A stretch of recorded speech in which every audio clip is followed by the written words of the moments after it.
तळ गाठल्याने रानसई येथील वाड्यांना व चिरनेरमधील 2 वाड्यांवर टँकरने पाणी पुरवठा।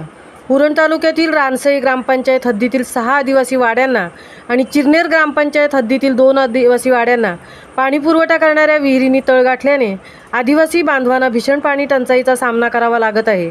त्यामुळे या 2 ग्रामपंचायत हद्दीतील आदिवासी बांधवांना भेडसावणारी पाण्याची समस्या दूर करण्यासाठी टँकरने पाणी पुरवठा करण्याचा निर्णय उरण पंचायत समितीचे गटविकास अधिकारी समीर वाठारकर यांनी घेतला आहे।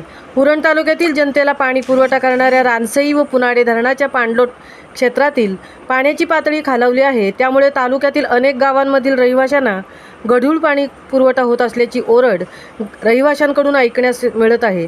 त्यातच रानसई धरणाच्या डोंगरकुशीत वसलेल्या रानसई ग्रामपंचायत हद्दीतील 6 आदिवासी वाड्यांना व चिरनेर ग्रामपंचायत हद्दीतील चांदाळणी व केळाचा माळ या 2 आदिवासी वाड्यांना पाणी पुरवठा करणाऱ्या विहिरींनी तळ गाठल्याने दोन्ही ग्रामपंचायत हद्दीतील रहिवाशांना भीषण पाणी टंचाईचा सामना करावा लागत आहे।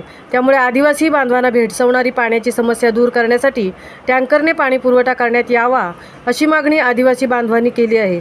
उरण तालुक्यातील रानसई ग्रामपंचायत व चिरनेर ग्रामपंचायत हद्दीतील 2 आदिवासी वाड्यांवरील रहिवाशांना पाणी टंचाईचा सामना करावा लागत आहे। त्यामुळे या आदिवासी वाड्यांवरील पाण्याची समस्या दूर करण्यासाठी सध्या टँकरने पाणी पुरवठा करण्याचा निर्णय उरण पंचायत समितीच्या माध्यमातून घेण्यात आला आहे। समीर वाठारकर, गटविकास अधिकारी, उरण पंचायत समिती, महामुंबईसह अनंत नारंगीकर, चिरनेर।